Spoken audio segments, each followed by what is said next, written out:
Bonsoir chers téléspectateurs, bienvenue sur Face au Green TV, ravi de vous retrouver pour une nouvelle session d'information.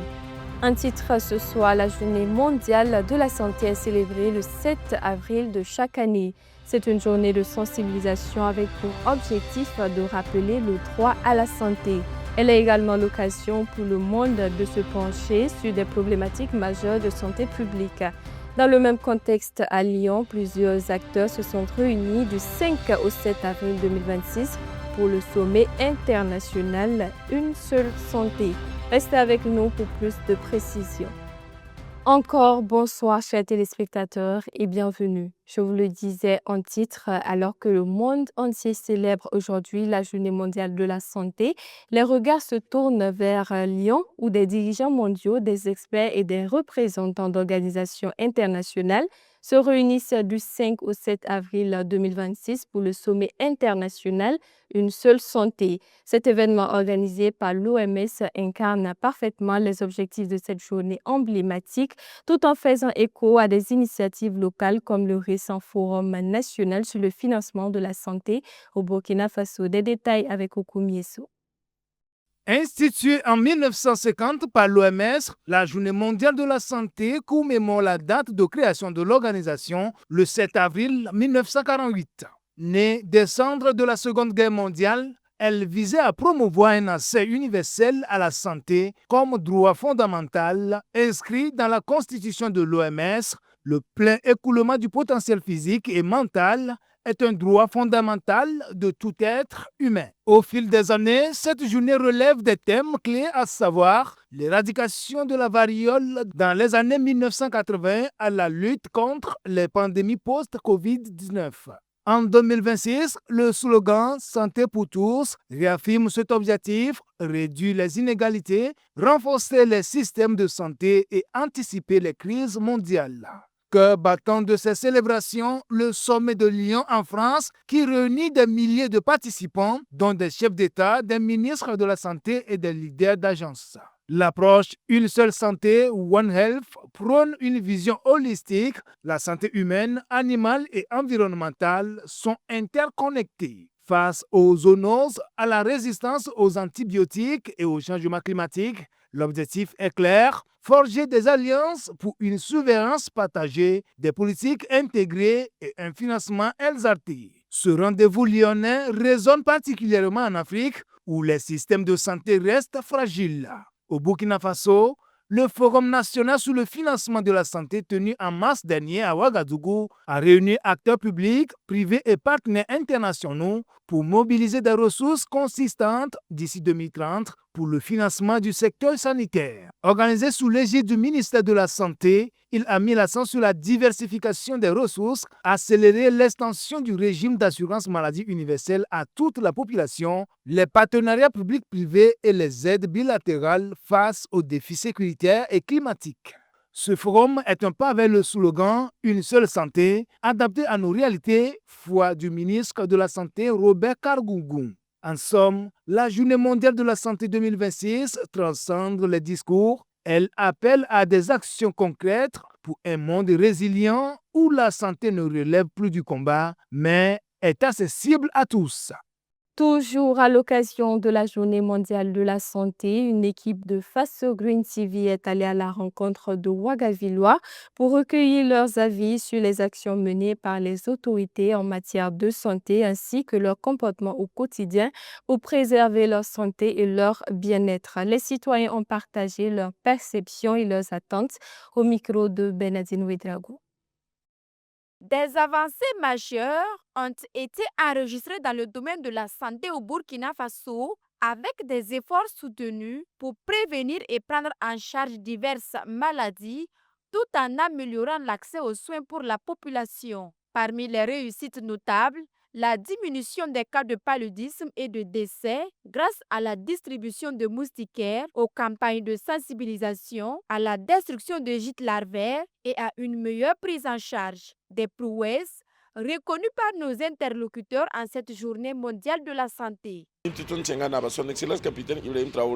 président Ibrahim Traoré met tout en œuvre pour lutter contre les maladies.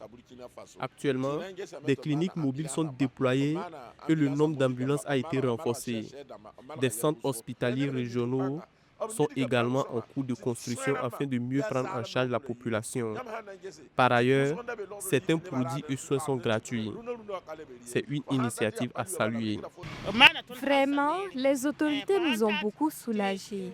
Souvent, lorsqu'on se rend à l'hôpital, certains produits prescrits sur l'ordonnance sont gratuits.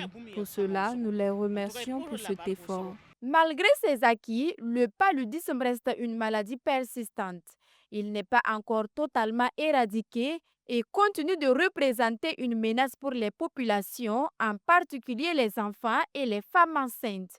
De nombreux Ouagavillois expriment ainsi le besoin d'un accompagnement à renforcer afin de mieux faire face à cette pathologie qui demeure l'une des principales causes de consultation dans les centres de santé. Les autorités ont déjà consenti beaucoup d'efforts dans le domaine de la santé au Burkina Faso. Cependant, nous demandons encore plus de soutien, notamment dans la lutte contre le paludisme, qui reste d'actualité. Nous avons reçu des moustiquaires et bénéficié de séances de sensibilisation, mais la maladie persiste. Toutefois, la lutte contre le paludisme ne saurait reposer uniquement sur les autorités. Elle requiert l'implication de tous. Chaque citoyen est appelé à adopter des comportements responsables, notamment en assainissant son cadre de vie. Ce sont souvent les mauvaises conditions d'hygiène qui favorisent les maladies. Une femme doit nettoyer sa maison avant de vaquer à ses occupations. Même sur nos lieux de travail, nous devons assainir notre cadre de vie.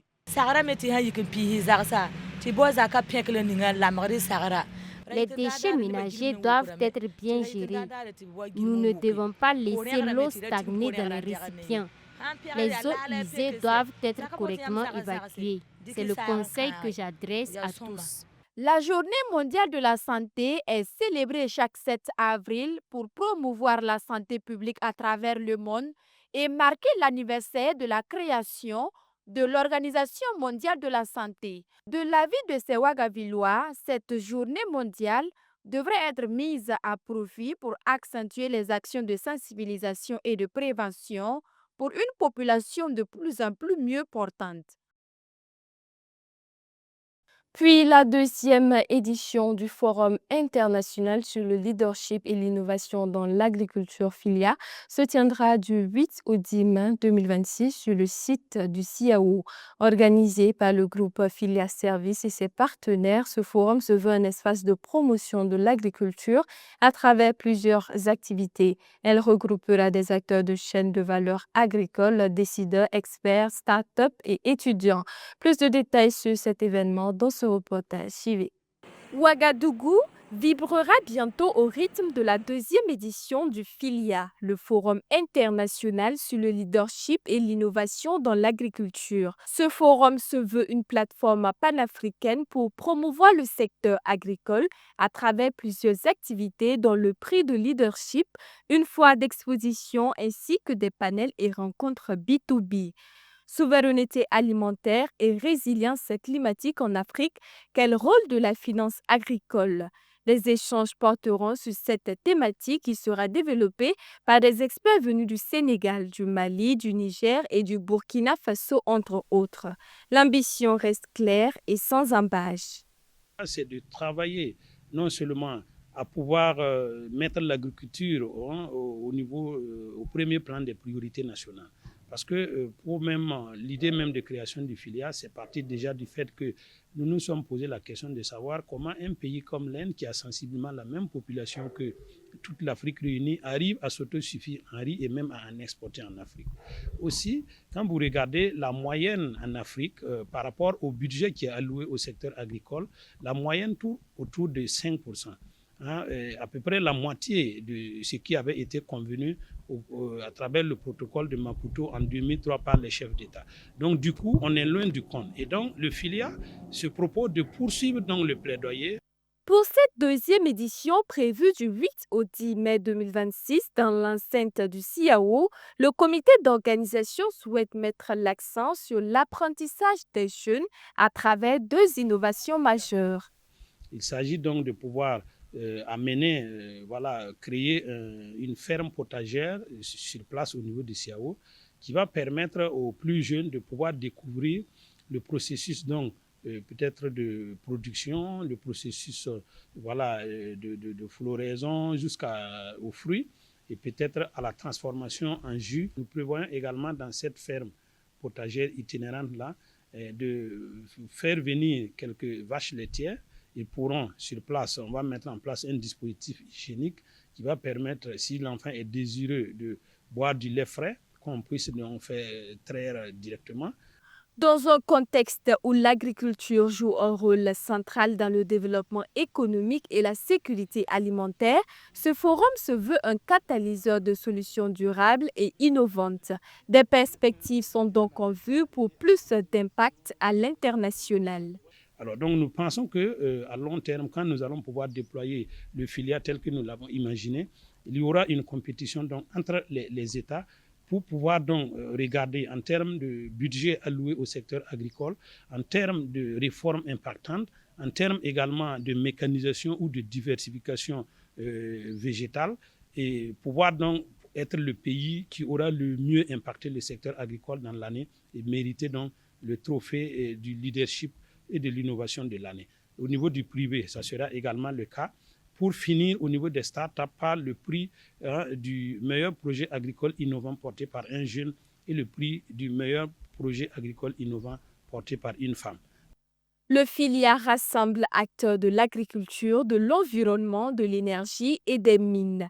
4 secteurs clés incontournables pour le développement économique d'un pays. Le comité d'organisation invite donc les différents partenaires et sponsors à s'approprier l'événement à travers des appuis techniques et financiers pour la réussite de cette deuxième édition. Tour d'horizon à présent pour terminer ce journal. Plus de 2600 VDP agricoles sont désormais opérationnels pour renforcer la souveraineté alimentaire au Burkina Faso après un mois de formation à Badnougou. Dans le domaine de la santé, le gouvernement et la Fondation Clinton échangent sur le financement du système sanitaire et le renforcement de l'accès aux soins. Enfin, dans le secteur minier, la formalisation de l'orpaillage se poursuit avec la mise en place d'une coopérative à Songre-Tenga pour mieux encadrer l'exploitation artisanale et soutenir le développement local. Le point de ces 3 actualités avec Mamadou Souaré. Suivez. Ils sont désormais prêts. Après un mois d'immersion au centre de formation de Badnougou, 2610 VDP agricoles, dont 376 femmes, sont opérationnels pour renforcer les actions menées pour la souveraineté alimentaire du Burkina Faso. Formés au civisme, au patriotisme et aux techniques de défense, ces volontaires constituent une nouvelle force engagée à la fois sur les fronts sécuritaires et agricoles. La cérémonie de sortie tenue ce 7 avril 2026 en présence de plusieurs autorités marque ainsi l'entrée en scène de cette 3e cohorte de l'initiative présidentielle pour la production agricole et l'autosuffisance alimentaire. Symbole de cet engagement, les VDP agricoles ont également apporté leur contribution au fonds de soutien patriotique, confirmant leur volonté de participer activement à la construction d'un Burkina Faso résilient et souverain. Dans le même élan de renforcement des capacités nationales, le secteur de la santé mobilise également ses partenaires stratégiques. Le renforcement du système de santé burkinabé était au cœur des échanges entre le ministre de la Santé, Dr Robert Lucien Jean-Claude Kargougou, et la directrice de la Fondation Clinton pour l'accès à la santé, Inessa Ba. Au cours d'une audience, les deux ont passé en revue l'état d'avancement des interventions de la Fondation et les perspectives de collaboration avec un accent particulier sur le financement du système de santé. La responsable de la Fondation a salué à cette occasion les résultats du Forum national sur le financement de la santé qu'elle qualifie d'étape majeure dans la réflexion stratégique du secteur. Parallèlement, sur le plan économique et structurel, Des avancées sont également enregistrées dans l'organisation des secteurs productifs. Une nouvelle étape est franchie dans l'organisation du secteur minier artisanal au Burkina Faso. À Songri-Tenga, dans la commune d'Andem-Tenga, les acteurs de l'orpaillage s'engagent désormais dans une dynamique structurée avec la mise en place de la coopérative Wen Benedo. Réunis en assemblée générale constitutive, artisans miniers, autorités administratives et coutumières posent les bases d'une exploitation plus encadrée dans un contexte où le secteur fait face à de nombreux défis, notamment environnementaux et sécuritaires. Pour les autorités, cette initiative s'inscrit dans la volonté de mieux organiser le secteur, renforcer le contrôle de la production aurifère et favoriser la constitution d'une réserve nationale. Voilà qui met un terme à ce journal. Merci à tous pour votre aimable attention. Restez connectés sur Faso Green TV pour ne rien manquer de l'actualité en lien avec l'environnement, l'eau, l'agriculture, le développement durable. Au revoir.